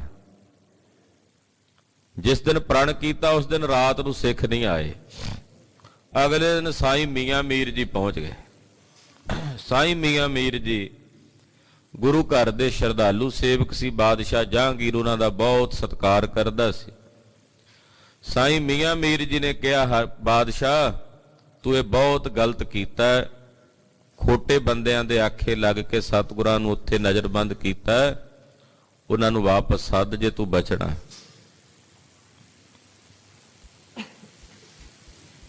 ਉਧਰ ਗੁਰੂ ਹਰਗੋਬਿੰਦ ਸਾਹਿਬ ਜੀ ਨੂੰ ਪਤਾ ਲੱਗਾ ਕਿ ਭਾਈ ਜੇਠਾ ਜੀ ਹੁਣਾਂ ਨੇ ਜਾ ਕੇ ਇਦਾਂ ਇਹ ਕੌਤਕ ਕੀਤਾ ਹੈ, ਤਾਂ ਮਹਾਰਾਜ ਜੀ ਨਾਰਾਜ਼ਗੀ ਪ੍ਰਗਟ ਕੀਤੀ। ਕਹਿੰਦੇ, ਇਦਾਂ ਨਹੀਂ ਸੀ ਕਰਨਾ। ਤੁਹਾਨੂੰ ਕਿਹਨੇ ਆਗਿਆ ਕੀਤੀ ਇਦਾਂ ਕਰਨ ਦੀ? ਕਿਹਦੇ ਹੁਕਮ ਨਾਲ ਤੁਸੀਂ ਇਹ ਕੀਤਾ? ਤੇ ਭਾਈ ਜੇਠਾ ਜੀ ਬਾਬਾ ਬਿਧੀ ਚੰਦ ਸਾਹਿਬ ਹੋਣੇ ਕਹਿੰਦੇ, ਜੀ ਬਾਬਾ ਬੁੱਢਾ ਸਾਹਿਬ ਦੇ ਹੁਕਮ ਨਾਲ। ਮਹਾਰਾਜ ਜੀ ਕਹਿੰਦੇ, ਬਾਬਾ ਜੀ ਤੁਹਾਨੂੰ ਕਿਹਨੇ ਆਗਿਆ ਦਿੱਤੀ? ਕਹਿੰਦੇ ਮਾਤਾ ਜੀ ਨੇ ਕਿਹਾ ਸੀ ਵੀ ਜਿਵੇਂ ਕਿਵੇਂ ਲਿਆਓ ਸਤਿਗੁਰਾਂ ਨੂੰ। ਮਹਾਰਾਜ ਮੇਰਾ ਹੁਕਮ ਨਹੀਂ, ਮਾਤਾ ਗੰਗਾ ਜੀ ਦਾ ਹੁਕਮ ਸੀ। ਛੇਵੇਂ ਪਾਤਸ਼ਾਹ ਨਾਲੇ ਚੁੱਪ ਕਰ ਗਏ ਨਾਲੇ ਮੁਸਕਰਾਉਣ ਵੀ ਹੁਣ ਮਾਤਾ ਜੀ ਨੂੰ ਕੀ ਕਹਾਂਗੇ ਅਸੀਂ। ਇਹਨਾਂ ਕਿਹਾ ਵੀ ਮਾਤਾ ਜੀ ਦੀ ਆਗਿਆ ਹੈ। ਬਾਦਸ਼ਾਹ ਨੇ ਆਪਣਾ ਇੱਕ ਅਹਿਲਕਾਰ ਛੇਵੇਂ ਪਾਤਸ਼ਾਹ ਕੋਲ ਭੇਜਿਆ ਕਿ ਗੁਰੂ ਹਰਗੋਬਿੰਦ ਸਾਹਿਬ ਆਪ ਜੀ ਇਹ ਕਿਲਾ ਛੱਡ ਕੇ ਦਿੱਲੀ ਆ ਜਾਓ। ਅਹਿਲਕਾਰ ਨੇ ਆ ਕੇ ਗੁਰਦੇਵ ਨੂੰ ਬੇਨਤੀ ਕੀਤੀ। ਪਾਤਸ਼ਾਹ ਤਿਆਰਾ ਕਰਨ ਲੱਗੇ ਸਨ ਤੇ ਰਾਜੇ ਆ ਗਏ ਸਾਰੇ, ਮਹਾਰਾਜ ਜੀ ਕੋਲ ਰੋਣ ਪਿੱਟਣ ਲੱਗ ਪਏ। ਪਾਤਸ਼ਾਹ ਸਾਡੀ ਬਾਹ ਕੌਣ ਫੜੇਗਾ, ਅਸੀਂ ਤਾਂ ਇਹ ਨਰਕ ਭੋਗ ਰਹੇ ਹਾਂ, ਸਾਨੂੰ ਮਹਾਰਾਜ ਜੀ ਰਿਹਾਈਆਂ ਕਦੋਂ ਮਿਲਣਗੀਆਂ। ਛੇਵੇਂ ਪਾਤਸ਼ਾਹ ਪਰਮ ਦਿਆਲੂ ਕਿਰਪਾਲੂ ਨੇ ਜਿਹੜਾ ਸ਼ਰਨ ਆ ਜੇ ਉਹਨੂੰ ਗਲ ਲਾਉਂਦੇ ਐ। ਧੰਨ ਗੁਰੂ ਹਰਗੋਬਿੰਦ ਸਾਹਿਬ ਕਹਿਣ ਲੱਗੇ ਰਾਜਿਓ ਤੁਹਾਡੇ ਨਾਲ ਬਚਨ ਕਰਦੇ ਆ ਵੀ ਤੁਹਾਨੂੰ ਨਾਲ ਲੈ ਕੇ ਜਾਵਾਂਗੇ, ਜੇ ਨਾ ਲੈ ਕੇ ਗਏ ਤੇ ਫਿਰ ਅਸੀਂ ਵੀ ਇੱਥੇ ਹੀ ਰਵਾਂਗੇ। ਉਹਨੂੰ ਕਿਹਾ ਵੀ ਜਾਓ ਬਾਦਸ਼ਾਹ ਨੂੰ ਕਹੋ ਵੀ ਹੁਣ ਅਸੀਂ ਕੱਲਿਆਂ ਨਹੀਂ ਆਉਣਾ, ਸਾਡੇ ਨਾਲੇ ਸਾਡੇ 52 ਰਾਜੇ ਵੀ ਆਉਣਗੇ, ਇਹ ਵੀ ਸਾਡੇ ਹੋ ਗਏ ਨੇ ਨਾ, ਹੁਣ ਇਹ ਸਾਡੀ ਸ਼ਰਨ ਆ ਗਏ ਨੇ। ਬਾਦਸ਼ਾਹ ਕੋਲ ਜਦੋਂ ਇਹ ਗੱਲ ਪਹੁੰਚੀ, ਬਾਦਸ਼ਾਹ ਕਹਿਣ ਲੱਗਾ ਵੀ ਮੈਂ ਇਹਨਾਂ ਨੂੰ ਕਿਵੇਂ ਛੱਡ ਸਕਦਾ, ਰਾਜੇ ਨੇ ਬਗਾਵਤ ਕਰਨਗੇ, ਬੜੇ ਔਖੇ ਫੜੇ ਆ, ਹਜ਼ਾਰਾਂ ਰੁਪਈਆ ਖਰਚ ਕੇ ਜੰਗ ਲੜ ਕੇ ਤਾਂ ਕਾਬੂ ਕੀਤੇ ਨੇ, ਤਾਂ ਹੀ ਕੈਦ ਕੀਤੇ ਆ। ਮੇਰੀ ਈਨ ਨਹੀਂ ਮੰਨਦੇ ਤਾਂ ਕੈਦੀ ਨੇ, ਜੇ ਈਨ ਮੰਨਦੇ ਤੇ ਰਾਜ ਨਾ ਕਰਦੇ। ਇਹ ਜਿਹੜੇ ਰਾਜੇ ਕੈਦ ਕੀਤੇ ਸੀ ਇਹ ਬਾਦਸ਼ਾਹ ਦੀ ਈਨ ਨਹੀਂ ਸੀ ਮੰਨਦੇ, ਮੇਰੇ ਮਤਹਿਤ ਨਹੀਂ ਸੀ ਹੁੰਦੇ। ਵਜ਼ੀਰ ਖਾਨ ਨੂੰ ਬੁਲਾਇਆ, ਗੁਰੂ ਘਰ ਦਾ ਸ਼ਰਧਾਲੂ ਸੀ ਵਜ਼ੀਰ ਖਾਨ, ਵੀ ਤੂੰ ਜਾ ਕੇ ਗੁਰੂ ਸਾਹਿਬ ਨੂੰ ਬੇਨਤੀ ਕਰਕੇ ਜਿਵੇਂ ਕਿਵੇਂ ਕਰਕੇ ਸਤਿਗੁਰਾਂ ਨੂੰ ਲਿਆ। ਵਜ਼ੀਰ ਖਾਨ ਸਤਿਗੁਰਾਂ ਕੋਲ ਆਇਆ, ਕਹਿਣ ਲੱਗਾ ਮਹਾਰਾਜ ਬਾਦਸ਼ਾਹ ਆਪਣੀ ਸਮੱਸਿਆ ਦੱਸਦਾ ਵੀ ਇਹ ਰਾਜੇ ਬੜੇ ਔਖੇ ਫੜੇ ਐ, ਇਹ ਜਦੋਂ ਇੱਥੋਂ ਛੁੱਟਣਗੇ ਮੇਰੇ ਖਿਲਾਫ ਬਗਾਵਤ ਕਰਨਗੇ, ਮੇਰੇ ਰਾਜ ਵਿੱਚ ਫਤੂਰ ਪਵੇਗਾ, ਜੰਗ ਯੁੱਧ ਛਿੜਨਗੇ, ਮੈਂ ਆਪਣੇ ਗਾਲੇ ਦੁਸ਼ਮਣੀ ਕਿਵੇਂ ਪਾਵਾਂ, ਇਹਨਾਂ ਨੂੰ ਛੱਡ ਕੇ ਦੁਸ਼ਮਣਾਂ ਨੂੰ ਕਿਵੇਂ ਯਾਦ ਕਰਾਂ। ਵਜ਼ੀਰ ਖਾਨ ਨੂੰ ਗੁਰੂ ਹਰਗੋਬਿੰਦ ਸਾਹਿਬ ਜੀ ਜਵਾਬ ਦਿੰਦਿਆਂ ਕਹਿਣ ਲੱਗੇ ਵਜ਼ੀਰ ਖਾਨ ਜਾ ਕੇ ਬਾਦਸ਼ਾਹ ਨੂੰ ਇੱਕ ਗੱਲ ਕਹਿ ਦੇ ਵੀ ਹੁਣ ਤਾਂ ਆਵਾਂਗੇ, ਇਹਨਾਂ ਨੂੰ ਲੈ ਕੇ ਹੀ ਆਵਾਂਗੇ, ਨਹੀਂ ਤਾਂ ਅਸੀਂ ਨਹੀਂ ਆਉਂਦੇ।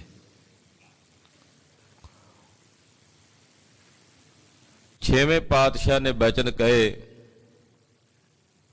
ਕਿ ਜਾ ਕੇ ਕਹੋ ਵਜ਼ੀਰ ਖਾਨ ਬਾਦਸ਼ਾਹ ਨੂੰ ਕਿ ਜੋ ਨਰ ਆਤੁਰ ਹਵੈ ਇੱਕ ਬੇਰਾ, ਕਹੈ ਗੁਰੂ ਹਰਗੋਬਿੰਦ ਮੈਂ ਅਬ ਤੇਰਾ, ਇਹਾਂ ਛਡਾਵਨ ਕਿਆ ਹੈ ਅਨ ਬਨ ਨੇੜ ਨਾ ਆਨ ਦੇਹੂੰ ਜਮ ਦੂਤਨ।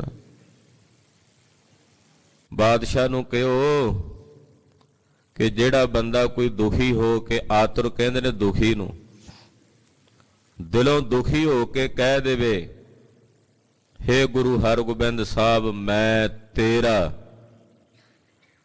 ਏਦਾਂ ਦੁਖੀ ਹੋ ਕੇ ਕਹਿ ਦੇਵੇ ਕਿ ਹੇ ਗੁਰੂ ਹਰਗੋਬਿੰਦ ਸਾਹਿਬ ਮੈਂ ਤੇਰਾ, ਕਹਿੰਦੇ ਇਸ ਗਵਾਲੀਅਰ ਦੇ ਕਿਲੇ ਚੋਂ ਛੁਡਾਣਾ ਮੇਰੇ ਲਈ ਉਹਨਾਂ ਨੂੰ ਕੋਈ ਔਖੀ ਗੱਲ ਨਹੀਂ, ਮੈਂ ਤਾਂ ਉਹਨਾਂ ਦੇ ਨੇੜੇ ਜਮਦੂਤ ਵੀ ਨਾ ਫਰਕਣ ਦਿਆਂ,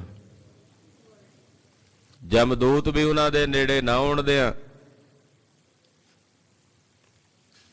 ਵਜ਼ੀਰ ਖਾਨ ਵਾਪਸ ਆਇਆ, ਆਖਿਆ ਬਾਦਸ਼ਾਹ ਰਾਤ ਪੈਣ ਵਾਲੀ ਹੈ, ਫਿਰ ਜੇ ਤੂੰ ਅੱਜ ਫੈਸਲਾ ਨਾ ਕੀਤਾ ਸਤਿਗੁਰਾਂ ਨੂੰ ਬੁਲਾਉਣ ਦਾ, ਹੋ ਸਕਦਾ ਉਹ ਸ਼ੇਰ ਫੇਰ ਆ ਜਾਣ, ਮਾੜਾ ਮੋਟਾ ਖਿਆਲ ਕਰ, ਹੁਣ ਇਹਦਾ ਤਾਂ ਕੋਈ ਹੱਲ ਤੈਨੂੰ ਕਰਨਾ ਹੀ ਪੈਣਾ। ਛੇਵੇਂ ਪਾਤਸ਼ਾਹ ਨੇ ਜੋ ਕਹਿ ਦਿੱਤਾ ਹੈ ਉਹ ਹੁਣ ਅਟੱਲ ਹੈ, ਉਹ ਰਾਜਿਆਂ ਨੂੰ ਲੈ ਕੇ ਹੀ ਆਉਣਗੇ ਸਾਰਿਆਂ ਨੂੰ। ਬਾਦਸ਼ਾਹ ਜਹਾਂਗੀਰ ਨੇ ਫਿਰ ਇੱਕ ਸਕੀਮ ਖੇਡੀ, ਰਾਜਨੀਤੀ। ਕਹਿਣ ਲੱਗਾ ਚਲੋ ਇਦਾਂ ਕਰੋ ਵੀ ਗੁਰੂ ਜੀ ਨੂੰ ਕਹੋ ਜਿੰਨੇ ਕੁ ਰਾਜੇ ਉਹਨਾਂ ਦੇ ਚੋਲੇ ਦੀਆਂ ਕਲੀਆਂ ਪਕੜ ਕੇ ਪੱਲੇ ਫੜ ਕੇ ਆ ਜਾਣ, ਉਹਨੇ ਕੁ ਲੈ ਆਓ। ਇਹਦੇ 'ਚ ਬਾਦਸ਼ਾਹ ਦੀ ਨੀਤੀ ਕੀ ਸੀ ਵੀ ਪੱਲੇ ਫੜ ਕੇ ਆਉਣਗੇ, 2-4 ਆ ਜਾਣਗੇ, ਇਹਦੇ ਤੋਂ ਵੱਧ ਤਾਂ ਨਹੀਂ ਆਉਂਦੇ। ਦੂਜੀ ਉਹਦੀ ਨੀਤੀ ਇਹ ਸੀ ਵੀ ਉਹ ਰਾਜਪੂਤ ਰਾਜੇ ਨੇ, ਅਣਖ ਵਾਲੇ ਨੇ, ਤਦੇ ਜੇਲ੍ਹ ਵਿੱਚ ਸੀ, ਤਦੇ ਕੈਦ ਸੀ, ਵੀ ਉਹ ਮਰਦੇ ਮਰ ਜਾਣ, ਕਿਸੇ ਦਾ ਪੱਲਾ ਨਹੀਂ ਫੜਨਗੇ।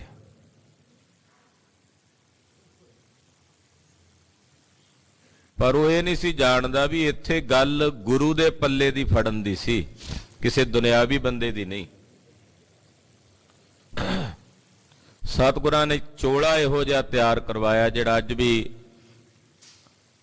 ਆ ਪਾਇਲ ਖੰਨੇ ਦੇ ਲਾਗੇ ਇੱਕ ਪਾਇਲ ਹਲਕਾ, ਉਹਦੇ ਨੇੜੇ ਹੀ ਇੱਕ ਨਗਰ ਹੈ ਕੁੜਾਣੀ, ਉੱਥੇ ਚੋਲਾ ਹੁਣ ਵੀ ਪਿਆ, ਸੰਗਤਾਂ ਦਰਸ਼ਨ ਕਰਦੀਆਂ। ਉਹ ਚੋਲਾ ਤਿਆਰ ਕਰਵਾਇਆ, 50 ਰਾਜਿਆਂ ਨੇ ਸਤਿਗੁਰਾਂ ਦੇ ਚੋਲੇ ਦੀਆਂ ਕਲੀਆਂ ਪਕੜ ਲੀਆਂ, 2 ਰਹਿ ਗਏ। ਰੋਂਦੇ ਕੁਰਲਾਉਂਦੇ ਮਹਾਰਾਜ ਜੀ ਦੇ ਸਨਮੁਖ, ਪਾਤਸ਼ਾਹ ਸਾਨੂੰ ਕਿਉਂ ਛੱਡ ਚੱਲੇ ਜੇ, ਸਾਡੇ ਕਿਹੜੇ ਕਰਮ ਮਾੜੇ ਅੱਗੇ ਆ ਗਏ। ਤੇ ਗੁਰਦੇਵ ਦੇ ਚੋਲੇ ਦੇ ਜਿਹੜੇ ਅਗਲੇ 2 ਪੱਲੇ ਸਿਰੇ ਸਨ, ਉਹਨਾਂ ਨੂੰ ਫੜਾਏ, ਕਹਿੰਦੇ ਲਓ ਭਾਈ ਤੁਸੀਂ ਵੀ ਚੱਲੋ। ਗਵਾਲੀਅਰ ਦੇ ਕਿਲੇ ਦੇ ਦਰਵਾਜ਼ੇ 'ਚ ਜਦੋਂ ਸਾਹਿਬ ਬਾਹਰ ਆਏ ਤੇ ਰਾਜਿਆਂ ਦੇ ਤਨਾਂ ਤੇ ਬੇੜੀਆਂ ਪਈਆਂ ਹੋਈਆਂ, ਜੂਆਂ ਪਈਆਂ ਹੋਈਆਂ, ਫਟੇ ਪੁਰਾਣੇ ਮੈਲੇ ਕੁਚੈਲੇ ਕੱਪੜੇ, ਮਾਨੋ ਜਿਵੇਂ ਨਰਕਾਂ 'ਚੋਂ ਕੱਢ ਕੇ ਗੁਰੂ ਹਰਗੋਬਿੰਦ ਸਾਹਿਬ ਕਿਲੇ 'ਚੋਂ ਬਾਹਰ ਲੈ ਕੇ ਆ ਰਿਹਾ ਇਹਨਾਂ ਨੂੰ। ਤੇ ਜਦੋਂ ਪਾਤਸ਼ਾਹ ਬਾਹਰ ਆਏ ਨਾ ਕਿਲੇ 'ਚੋਂ, ਕਿਲੇ ਦਾ ਕਿਲੇਦਾਰ ਸੀ ਜਿਹਦਾ ਨਾਮ ਸੀ ਦਰੋਗਾ ਹਰੀਦਾਸ, ਉਹਦੇ ਸਮੇਤ ਜਿੰਨੇ ਲੋਕ ਉੱਥੇ ਖੜੇ ਸੀ, ਗੁਰੂ ਹਰਗੋਬਿੰਦ ਸਾਹਿਬ ਨੂੰ ਵੇਖ ਕੇ 52 ਰਾਜਿਆਂ ਨੂੰ ਜਿਹੜੇ ਰਿਹਾ ਕਰਾ ਕੇ ਬਾਹਰ ਨੂੰ ਆਉਂਦਿਆਂ ਤੱਕ ਕੇ ਉਹਨੇ ਬੋਲ ਕੇ ਆਪਣੇ ਮੁਖੋਂ ਬਚਨ ਕਿਹਾ, ਦਾਤਾ ਬੰਦੀ ਛੋੜ, ਦਾਤਾ ਬੰਦੀ ਛੋੜ, ਦਾਤਾ ਬੰਦੀ ਛੋੜ। ਗੁਰੂ ਹਰਗੋਬਿੰਦ ਸਾਹਿਬ ਤੁਸੀਂ ਬੰਦੀ ਛੋੜ ਦਾਤੇ ਹੋ। ਗਵਾਲੀਅਰ ਦੇ ਕਿਲੇ ਜਿਹੜਾ ਸਤਿਗੁਰਾਂ ਦਾ ਸਥਾਨ ਹੈ ਨਾ, 6ਵੇਂ ਪਾਤਸ਼ਾਹ ਦਾ, ਉਸ ਸਥਾਨ ਦਾ ਨਾਮ ਹੀ ਹੈ ਗੁਰਦੁਆਰਾ ਦਾਤਾ ਬੰਦੀ ਛੋੜ। ਬਾਹਰ ਆਏ, ਲੁਹਾਰ ਸੱਦ ਲੈ ਵੀ ਇਹਨਾਂ ਦੀਆਂ ਬੇੜੀਆਂ ਕੱਟ ਦਿਓ। ਲੁਹਾਰਾਂ ਨੇ ਉਸੇ ਵੇਲੇ ਬੇੜੀਆਂ ਕੱਟ ਕੇ ਰਾਜਿਆਂ ਨੂੰ ਮੁਕਤ ਕਰ ਦਿੱਤਾ। ਜਦੋਂ ਉਹਨਾਂ ਦੀਆਂ ਬੇੜੀਆਂ ਕੱਟੀਆਂ ਜਾ ਰਹੀਆਂ ਸਨ ਤੇ ਬੇੜੀਆਂ ਦੇ ਬੰਧਨਾਂ ਤੋਂ ਮੁਕਤ ਹੋ ਰਹੇ ਸਨ, ਉਹਨਾਂ ਨੂੰ ਵੇਖ ਕੇ ਪੰਥ ਦੇ ਮਹਾਨ ਵਿਦਵਾਨ ਮਹਾਕਵੀ ਕਵੀਰਾਜ ਭਾਈ ਸਾਹਿਬ ਭਾਈ ਸੰਤੋਖ ਸਿੰਘ ਜੀ ਚੂੜਾਮਣੀ ਜੀ ਇੱਕ ਦੋਹਰਾ ਉਚਾਰਨ ਕਰਕੇ ਗੁਰੂ ਹਰਗੋਬਿੰਦ ਸਾਹਿਬ ਨੂੰ ਆਪਣੇ ਲਈ ਵੀ ਬੇਨਤੀ ਕਰਦੇ। ਅੱਜ ਦੇ ਇਸ ਦਿਵਸ ਤੇ, ਬੰਦੀ ਛੋੜ ਦਿਵਸ ਤੇ, ਇਹ ਬੇਨਤੀ ਸਾਰਿਆਂ ਦੇ ਦਿਲਾਂ 'ਚ ਹੋਵੇ ਗੁਰੂ ਹਰਗੋਬਿੰਦ ਸਾਹਿਬ ਦੇ ਚਰਨਾਂ 'ਚ। ਕੀ ਬੇਨਤੀ ਹੈ? ਸਤਿਗੁਰ ਮਮ ਬੇਰੀ ਕਟੋ, ਨਿਜ ਬੇਰੀ ਪਰ ਚਾੜ, ਇਸ ਬੇਰੀ ਹੋਏ ਭਵ ਸਫਲ, ਬਿਨ ਬੇਰੀ ਕਰ ਪਾਰ। ਸਤਿਗੁਰ ਮਮ ਬੇਰੀ ਕਟੋ। ਹੇ ਗੁਰੂ ਹਰਗੋਬਿੰਦ ਸਾਹਿਬ, ਮੇਰੀਆਂ ਬੇੜੀਆਂ ਕੱਟ ਦਿਓ। ਸਤਿਗੁਰ ਮਮ ਬੇਰੀ ਕਟੋ। ਸਾਨੂੰ ਵੀ ਬੇੜੀਆਂ ਪਈਆਂ ਕਰਮਾਂ ਦੀਆਂ, ਜਨਮ ਮਰਨ ਦੀਆਂ, ਇਹ ਬੇੜੀਆਂ ਕੱਟ ਦਿਓ। ਨਿਜ ਬੇਰੀ ਪਰ ਚਾੜ, ਆਪਣੇ ਨਾਮ ਦੀ ਬੇੜੀ ਤੇ, ਨਾਮ ਦੀ ਕਿਸ਼ਤੀ ਤੇ, ਨਾਮ ਦੇ ਜਹਾਜ਼ ਤੇ ਸਾਨੂੰ ਚੜਾ ਲਓ। ਇਸ ਬੇਰੀ ਹੋਏ ਭਵ ਸਫਲ। ਆ ਵਾਰੀ ਬੜੇ ਜਨਮ ਬੀਤ ਗਏ ਨੇ, ਪਰ ਆ ਨਾ ਹੁਣ ਬੀਤੇ। ਇਸ ਬੇਰੀ ਸਾਡਾ ਇਹ ਜਨਮ ਸਫਲ ਕਰ ਦਿਓ। ਬਿਨ ਬੇਰੀ ਕਰ ਪਾਰ, ਬਿਨਾਂ ਦੇਰੀ ਤੋਂ ਸਾਨੂੰ ਇਸ ਭਵ ਸਾਗਰ ਤੋਂ ਪਾਰ ਉਤਾਰੋ। ਹੇ ਗੁਰੂ ਹਰਗੋਬਿੰਦ ਸਾਹਿਬ, ਤੁਸੀਂ ਬੰਦੀ ਛੋੜ ਹੋ। ਸਤਿਗੁਰ ਬੰਦੀ ਛੋੜ ਹੈ, ਸਤਿਗੁਰ ਬੰਦੀ ਛੋੜ ਹੈ। ਸਤਿਗੁਰ ਬੰਦੀ ਛੋੜ ਹੈ, ਸਤਿਗੁਰ ਬੰਦੀ ਛੋੜ ਹੈ।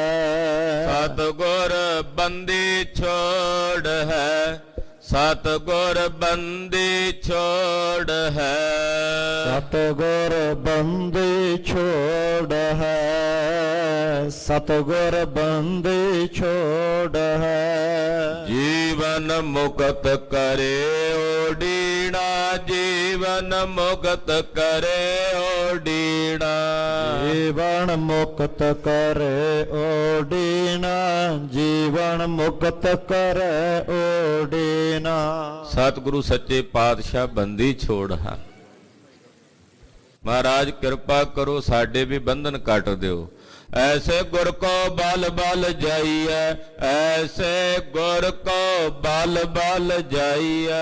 ਐਸੇ ਗੁਰ ਕੋ ਬਲ ਬਲ ਜਾਈਐ, ਐਸੇ ਗੁਰ ਕੋ ਬਲ ਬਲ ਜਾਈਐ। ਐਸੇ ਗੁਰ ਕੋ ਬਲ ਬਲ ਜਾਈਐ, ਐਸੇ ਗੁਰ ਕੋ ਬਲ ਬਲ ਜਾਈਐ।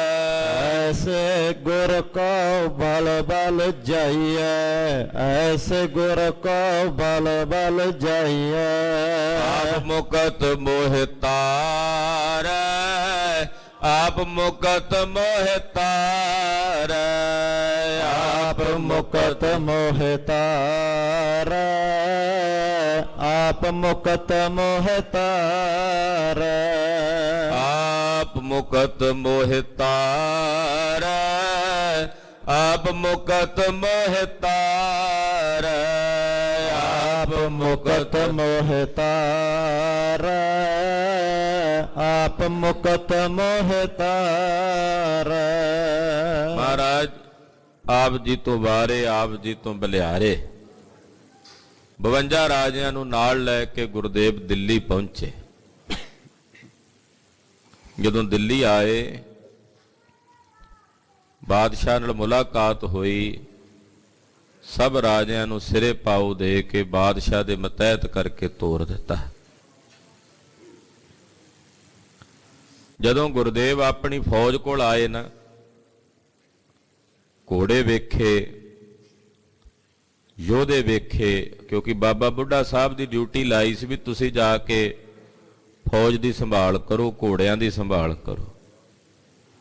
ਗਵਾਲੀਅਰ ਦੇ ਕਿਲੇ ਚੋਂ ਭੇਜ ਦਿੱਤਾ ਸੀ ਤੇ ਘੋੜੇ ਬੜੇ ਰਿਸ਼ਟ ਪੁਸ਼ਟ, ਬਾਬਾ ਜੀ ਨੇ ਬਹੁਤ ਸਾਰੇ ਯੋਧਿਆਂ ਦੀ ਸੰਭਾਲ ਕੀਤੀ। ਤੇ 6ਵੇਂ ਪਾਤਸ਼ਾਹ ਗੁਰੂ ਹਰਗੋਬਿੰਦ ਸਾਹਿਬ ਨੇ ਵੇਖੀ ਨਾ ਸਾਰੀ ਫੌਜ, ਤੇ ਵੇਖ ਕੇ ਗੁਰਦੇਵ ਬੜੇ ਖੁਸ਼ ਹੋਏ। ਕਹਿਣ ਲੱਗੇ, ਬਾਬਾ ਬੁੱਢਾ ਸਾਹਿਬ ਜੀ, ਸਮਾਂ ਆਵੇਗਾ, ਤੁਸੀਂ ਜਿਵੇਂ ਘੋੜਿਆਂ ਦੀ ਸੰਭਾਲ ਕੀਤੀ ਹੈ, ਫੌਜਾਂ ਦੀ ਸੰਭਾਲ ਕੀਤੀ ਹੈ, ਸਮਾਂ ਆਵੇਗਾ ਖਾਲਸੇ ਪੰਥ ਦੀ ਜਦੋਂ ਸਾਜਨਾ ਹੋਵੇਗੀ, ਉਸ ਵੇਲੇ ਤੁਹਾਡੇ ਨਾਮ ਤੇ ਪੰਥ ਚੱਲੇਗਾ।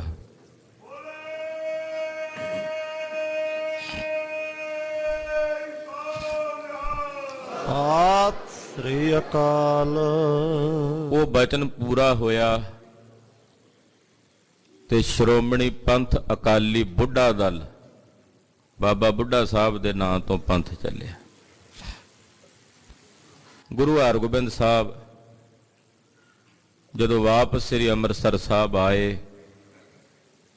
ਤਾਂ ਸਮੁੱਚੇ ਸਿੱਖ ਜਗਤ ਨੇ, ਸਮੁੱਚੇ ਸਿੱਖਾਂ ਨੇ ਭਾਰੀ ਖੁਸ਼ੀ ਪ੍ਰਗਟ ਕੀਤੀ।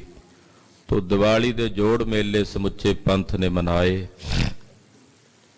ਔਰ ਬੰਦੀ ਛੋੜ ਦਿਵਸ ਦੇ ਨਾਂ ਨਾਲ ਅਸੀਂ ਸਾਰੇ ਇਸ ਦਿਹਾੜੇ ਨੂੰ ਮਨਾਉਂਦੇ ਹਾਂ।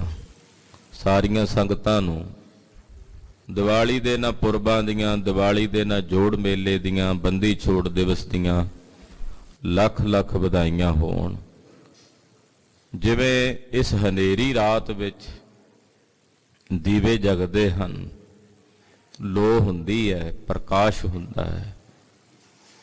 ਗੁਰੂ ਅੱਗੇ ਅਰਦਾਸ ਕਰੀਏ ਸਾਡੇ ਅੰਦਰ ਪਰਮੇਸ਼ਰ ਦੇ ਨਾਮ ਦਾ ਦੀਵਾ ਜਗੇ, ਉਹਦੇ ਨਾਲ ਅਵਿਦਿਆ ਤੇ ਅਗਿਆਨਤਾ ਦੇ ਅੰਧਕਾਰ ਤੇ ਹਨੇਰੇ ਦੀ ਨਿਰਵਿਰਤੀ ਹੋਵੇ, ਔਰ ਸਾਨੂੰ ਆਪਣੇ ਨਿਜ ਸਰੂਪ ਦਾ ਗਿਆਨ ਹੋਵੇ, ਆਪਣੇ ਨਿਜ ਸਰੂਪ ਦਾ ਬੋਧ ਹੋਵੇ ਕਿ ਸਾਡਾ ਸਰੂਪ ਕੀ ਹੈ। ਅੰਮ੍ਰਿਤ ਵੇਲੇ ਗੁਰਦੇਵ ਨੇ ਜੋ ਪਾਵਨ ਪਵਿੱਤਰ ਸ੍ਰੀ ਮੁਖਵਾਕ ਦੀ ਦਾਤ ਬਖਸ਼ਿਸ਼ ਕੀਤੀ ਹੈ, ਆਓ ਮਨ ਬਿਰਤੀਆਂ ਇਕਾਗਰ ਕਰਕੇ ਗੁਰ ਸ਼ਬਦ ਦੀ ਕਥਾ ਨਾਲ ਜੁੜੀਏ। ਗੁਰੂ ਚਰਨਾਂ 'ਚ ਆਪਣੀਆਂ ਹਾਜ਼ਰੀਆਂ ਲਵਾਓ ਤੇ ਆਖੋ ਜੀ ਸਤਨਾਮ ਸ੍ਰੀ ਵਾਹਿਗੁਰੂ ਸਾਹਿਬ ਜੀ। ਸਤਨਾਮ ਸ੍ਰੀ ਵਾਹਿਗੁਰੂ ਸਾਹਿਬ ਜੀ। ਬਿਲਾਵਲ ਗ੍ਰਹ ਤਜ ਬਨ ਖੰਡ ਜਾਈਐ, ਚੁਨ ਖਾਈਐ ਕੰਦਾ। ਕਬੀਰ ਜੀ ਮਹਾਰਾਜ ਸ਼ਬਦ ਉਚਾਰਦੇ ਨੇ, ਗ੍ਰਹਿ ਤਜ ਬਨ ਖੰਡ ਜਾਈਐ, ਘਰ ਛੱਡ ਕੇ ਜੇ ਕੋਈ ਜੰਗਲ ਦੇ ਕਿਸੇ ਹਿੱਸੇ 'ਚ ਜਾ ਕੇ ਬਹਿ ਜਾਏ ਤੇ ਜੰਗਲ ਦੇ ਵਿੱਚ ਕੰਦ ਮੂਲ ਖਾਵੇ, ਉੱਥੇ ਅੰਨ ਕਿੱਥੇ ਮਿਲਣਾ, ਰੋਟੀ ਕਿੱਥੇ ਮਿਲਣੀ, ਕੰਦ ਮੂਲ ਹੀ ਖਾਣਾ ਪੈਣਾ। ਜੰਗਲ 'ਚ ਜੋ ਚਲਾ ਗਿਆ ਉੱਥੇ ਜਾ ਕੇ ਕੰਦ ਮੂਲ ਖਾਵੇ। ਅਜਹੋ ਬੇਕਾਰ ਨਾ ਛੋੜੈ, ਪਾਪੀ ਮਨ ਮੰਦਾ। ਜੇ ਬੰਦਾ ਕਹੇ ਵੀ ਇਹ ਸਭ ਕੁਝ ਕਰਕੇ ਮੇਰੇ ਹਿਰਦੇ 'ਚੋਂ ਵਿਕਾਰ ਛੁੱਟ ਜਾਣਗੇ, ਕੀ ਹੋ ਸਕਦਾ? ਕਹਿੰਦੇ ਨਹੀਂ, ਹਾਲੇ ਵੀ ਹਿਰਦੇ ਦੇ ਵਿਕਾਰ ਨਹੀਂ ਛੱਡਦੇ। ਇਹ ਮਨ ਇਹੋ ਜਿਹਾ ਪਾਪੀ ਤੇ ਮੰਦਾ ਹੈ ਕਿ ਘਰ ਛੱਡ ਕੇ ਜੰਗਲ 'ਚ ਰਹਿਣ ਲੱਗ ਪਿਆ, ਪਰ ਉੱਥੇ ਜਾ ਕੇ ਵੀ ਪਾਪ ਨਹੀਂ ਛੱਡਦਾ, ਉੱਥੇ ਛੱਡ ਕੇ ਵੀ, ਉੱਥੇ ਜਾ ਕੇ ਵੀ ਮੰਦਾ ਚਿਤਵਣਾ ਨਹੀਂ ਛੱਡਦਾ, ਉੱਥੇ ਜਾ ਕੇ ਵੀ ਵਿਕਾਰਾਂ ਦਾ ਤਿਆਗ ਨਹੀਂ ਕਰਦਾ। ਕਿਉ ਛੂਟੋ ਕੈਸੇ ਤਰੋ, ਭਵ ਜਲ ਨਿਤ ਭਾਰੇ। ਕਿਵੇਂ ਛੁੱਟਾਂ, ਕਿਵੇਂ ਤਰਾਂ, ਇਹ ਸੰਸਾਰ ਭਵਜਲ ਬੜਾ ਭਾਰਾ ਡੂੰਘਾ ਹੈ, ਇਹਦੇ ਤੋਂ ਕਿਵੇਂ ਪਾਰ ਉਤਰਾਂ, ਕਿਵੇਂ ਇਹਦੇ ਤੋਂ ਮੁਕਤ ਹੋਵਾਂ। ਰਾਖ ਰਾਖ ਮੇਰੇ ਬੀਠਲਾ, ਜਨ ਸਰਨ ਤੁਮਾਰੇ। ਕਹਿੰਦੇ ਕੋਈ ਤਰੀਕਾ, ਅਰਦਾਸਾਂ ਕਰੋ ਆਪਣੇ ਗੁਰੂ ਅੱਗੇ, ਬੇਨਤੀਆਂ ਕਰੋ ਆਪਣੇ ਸਾਹਿਬ ਅੱਗੇ। ਰਾਖ ਰਾਖ ਮੇਰੇ ਬੀਠਲਾ, ਰਾਖ ਰਾਖ ਮੇਰੇ ਬੀਠਲਾ।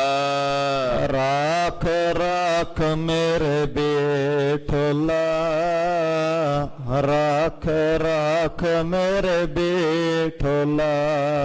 ਰਾਖ ਰਾਖ ਮੇਰੇ ਬੀਠਲਾ, ਰਾਖ ਰਾਖ ਮੇਰੇ ਬੀਠਲਾ। ਰਾਖ ਰਾਖ ਮੇਰੇ ਬੀਠਲਾ, ਰਾਖ ਰਾਖ ਮੇਰੇ ਬੀਠਲਾ। ਜਾਨ ਸਰਨ ਤੁਮਾਰੀ, ਜਾਨ ਸਰਨ ਤੁਮਾਰੀ। ਜਾਨ ਸਰਨ ਤੁਮਾਰੇ, ਜਾਨ ਸਰਨ ਤੁਮਾਰੇ। ਮਹਾਰਾਜ ਤੁਹਾਡੀ ਸ਼ਰਨ ਚ ਹਾਂ, ਹੇ ਮੇਰੇ ਬੀਠਲ ਭਗਵਾਨ ਜੀ, ਕਿਰਪਾ ਕਰਕੇ ਦਇਆ ਕਰਕੇ ਸਾਨੂੰ ਰੱਖ ਲਓ। ਰਹਾਉ ਭਿਖੈ ਭਿਖੈ ਕੀ ਬਾਸਨਾ, ਤਜੀ ਨਹ ਜਾਏ। ਇੰਨੇ ਵਿਸ਼ੇ ਨੇ ਜਿਹੜੇ ਸਾਨੂੰ ਘੇਰਦੇ ਆ, ਇਹ ਵਿਸ਼ਿਆਂ ਦੀ ਵਾਸ਼ਨਾ ਸਾਡੇ ਕੋਲੋਂ ਤਜੀ ਨਹੀਂ ਜਾਂਦੀ। ਸ਼ਬਦ ਸਪਰਸ਼ ਰੂਪ ਰਸ ਗੰਧ ਦੇ 5 ਵਿਸ਼ੇ ਨੇ ਜਿਨ੍ਹਾਂ ਵਿੱਚ ਅਸੀਂ ਖਚਤ ਹਾਂ। ਮਹਾਰਾਜ ਜੀ ਨਾਲ ਵਿਸ਼ਿਆਂ ਦੀ ਵਾਸ਼ਨਾ ਸਾਡੇ ਕੋਲੋਂ ਤਜੀ ਨਹੀਂ ਜਾਂਦੀ, ਤਿਆਗੀ ਨਹੀਂ ਜਾਂਦੀ। ਅਨਕ ਜਤਨ ਕਰ ਰਾਖੀਐ, ਫਿਰ ਲਪਟਾਏ। ਅਸੀਂ ਬੜੇ ਯਤਨ ਕਰਕੇ ਆਪਣੇ ਆਪ ਨੂੰ ਰੱਖਦੇ ਆਂ ਵੀ ਇਹਨਾਂ ਵਿਸ਼ਿਆਂ ਤੋਂ ਬਚ ਜਾਈਏ। ਵਾਹਿਗੁਰੂ ਜੀ ਮੁੜ ਮੁੜ ਕੇ ਫੇਰ ਇਹਨਾਂ 'ਚ ਲਪਟਾਉਂਦੇ ਹਾਂ। ਛੱਡਦੇ ਆ ਮੁੜ ਕੇ ਫਿਰ ਇਹਨਾਂ 'ਚ ਹੀ ਖਚਤ ਹੋ ਜਾਂਦੇ ਹਾਂ। ਜਰਾ ਜੀਵਨ ਜੋ ਬਨ ਗਿਆ ਕਿਛ ਕੀਆ ਨਨੀਕਾ। ਮਹਾਰਾਜ ਜੀ ਸਾਡਾ ਜੀਵਨ ਚਲਾ ਗਿਆ, ਜਵਾਨੀ ਚਲੀ ਗਈ, ਬੁਢੇਪਾ ਚਲਾ ਗਿਆ, ਪਰ ਕੋਈ ਚੰਗਾ ਕੰਮ ਨਹੀਂ ਕੀਤਾ ਅਸੀਂ। ਸਾਰਾ ਜੀਵਨ ਲੰਘ ਗਿਆ ਪਰ ਕੁਝ ਚੰਗਾ ਕੀਤਾ ਹੀ ਨਹੀਂ ਮਹਾਰਾਜ ਜੀ ਅਸੀਂ। ਕਿਛ ਕੀਆ ਨਾ ਨੀਕਾ, ਕੁਝ ਵੀ ਸਾਡੇ ਨੀਕਾ ਕਹਿੰਦੇ ਨੇ ਚੰਗੇ ਨੂੰ, ਕੁਝ ਵੀ ਚੰਗਾ ਨਹੀਂ ਕੀਤਾ। ਇਹੋ ਜੀਅਰਾ ਨਿਰਮੋਲ ਕੋ ਕੌਡੀ ਲਗ ਮੀਕਾ। ਇਹ ਜਿਹੜਾ ਜੀਵ ਸੀ ਬੜਾ ਕੀਮਤੀ ਨਿਰਮੋਲਕ ਸੀ, ਪਰ ਮਹਾਰਾਜ ਅਸੀਂ ਕੌਡੀਆਂ ਦੇ ਭਾਅ ਆਪਣਾ ਜੀਵਨ ਬਤੀਤ ਕਰ ਦਿੱਤਾ ਹੈ, ਕੌਡੀਆਂ ਦੇ ਵਿੱਚ ਹੀ ਮਿਲਾ ਕੇ ਰੱਖ ਦਿੱਤਾ ਹੈ। ਕਹੋ ਕਬੀਰ ਮੇਰੇ ਮਾਧਵਾ ਤੂੰ ਸਰਬ ਵਿਆਪੇ। ਕਬੀਰ ਜੀ ਮਹਾਰਾਜ ਜੀ ਅਖੀਰਲੀਆਂ ਪੰਕਤੀਆਂ 'ਚ ਕਹਿੰਦੇ, ਹੇ ਮੇਰੇ ਮਾਧਵ, ਹੇ ਮੇਰੇ ਰੱਬ ਜੀ, ਤੁਸੀਂ ਸਾਰੀਆਂ ਥਾਵਾਂ ਤੇ ਰਹਿੰਦੇ ਹੋ, ਤੂੰ ਸਰਬ ਵਿਆਪੀ। ਮਹਾਰਾਜ ਤੁਸੀਂ ਸਰਬ ਥਾਵਾਂ ਤੇ ਵਿਆਪਕ ਹੋ, ਸਾਰੀਆਂ ਜਗ੍ਹਾਵਾਂ ਤੇ ਵਸਦੇ ਹੋ। ਤੁਮ ਸੰਸਰ ਨਾਹੀ ਦਇਆਲ ਮੋਹ ਸੰਸਰ ਪਾਪੇ। ਮਹਾਰਾਜ ਤੁਹਾਡੇ ਵਰਗਾ ਦਿਆਲੂ ਕੋਈ ਨਹੀਂ ਤੇ ਮੇਰੇ ਵਰਗਾ ਪਾਪੀ ਕੋਈ ਨਹੀਂ। ਤੁਸੀਂ ਮਹਾਰਾਜ ਦਿਆਲੂ ਹੋ, ਕਿਰਪਾ ਕਰਕੇ ਸਾਨੂੰ ਬਖਸ਼ ਲਓ। ਧੰਨ ਸ੍ਰੀ ਗੁਰੂ ਗ੍ਰੰਥ ਸਾਹਿਬ ਜੀ ਦੀ ਪਾਵਨ ਬਾਣੀ ਅਗਾਧ ਬੋਧ ਹੈ। ਵਿਚਾਰਾਂ ਕਰਦਿਆਂ ਹੋਈਆਂ ਭੁੱਲਾਂ ਚੁੱਕਾਂ ਦੀ ਖਿਮਾ। ਇੱਕ ਵਾਰ ਫੇਰ ਸਾਰੀਆਂ ਸੰਗਤਾਂ ਨੂੰ ਦੀਵਾਲੀ ਦੀਆਂ ਔਰ ਬੰਦੀ ਛੋੜ ਦਿਵਸ ਦੀਆਂ ਲੱਖ ਲੱਖ ਵਧਾਈਆਂ ਹੋਵਣ। ਐਸੇ ਗੁਰ ਕੋ ਬਲ ਬਲ ਜਾਈਐ, ਐਸੇ ਗੁਰ ਕੋ ਬਲ ਬਲ ਜਾਈਐ।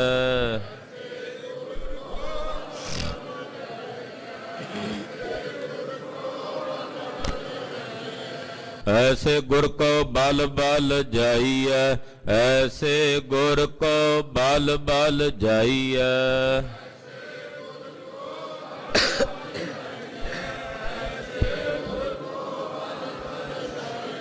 आप मुकत मोहितार, आप मुकत मोहितार।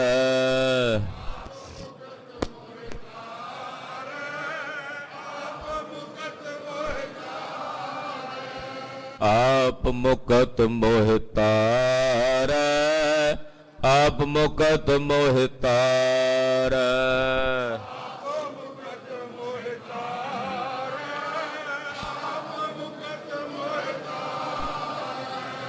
वाहिगुरु वाहिगुरु वाहिगुरु वाहिगुरु ਵਾਹਿਗੁਰੂ ਵਾਹਿਗੁਰੂ ਵਾਹਿਗੁਰੂ ਵਾਹਿਗੁਰੂ ਵਾਹਿਗੁਰੂ ਵਾਹਿਗੁਰੂ ਵਾਹਿਗੁਰੂ ਵਾਹਿਗੁਰੂ ਵਾਹਿਗੁਰੂ ਵਾਹਿਗੁਰੂ।